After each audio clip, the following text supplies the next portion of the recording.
Hello, my name is Ricardo Veiga, and I'm from the University of Algarve.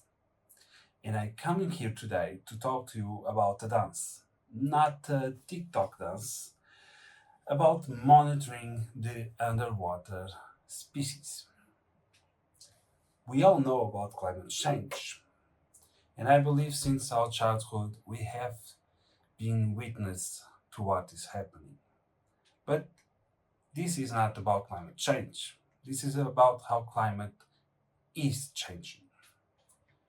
We can monitor and observe with our own eyes all the events that are happening on the surface, but we cannot do the same under the sea.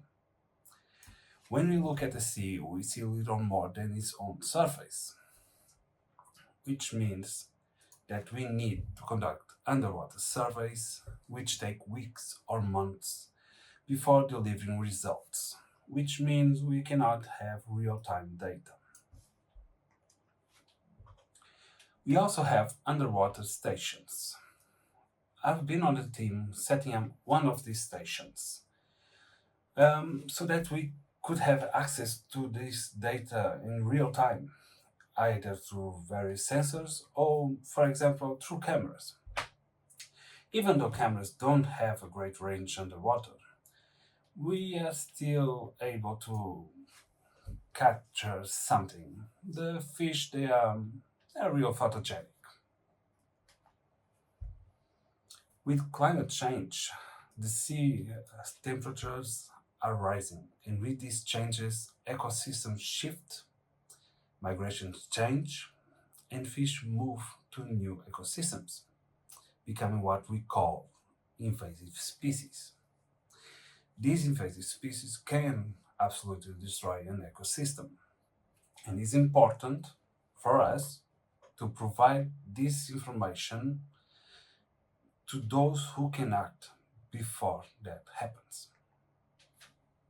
Currently, monitoring stations all start from the same point, creating something that adapts to that specific location. And from our part, our artificial intelligence model also starts a bit from scratch for that specific location, which makes it quite costly and takes long hours of work. My suggestion is to reverse this classic approach. Let's take a standard open source framework and then immediately deploy the cameras and begin streaming from them. Still unprepared, just able to run a local edge model. Then we'll have a large model, trained on the maximum number possible of fish species, and maybe one day all of them. With access to the streaming and additional metadata from those ecosystems, we can identify the typical species of that region and prepare a local model and send it directly to that edge device. We only process in the cloud the amount of streaming necessary to be able to send this model. This model works with two main objectives: to detect fish or marine life, but also to detect whenever a different species appear. And if they aren't local, they are invasive. This information is immediately reported to the cloud system and made available to everyone, since it's an open source and data is accessible to all. Then an updated model is sent back to the edge device, which already takes into account these invasive species so we can monitor their numbers.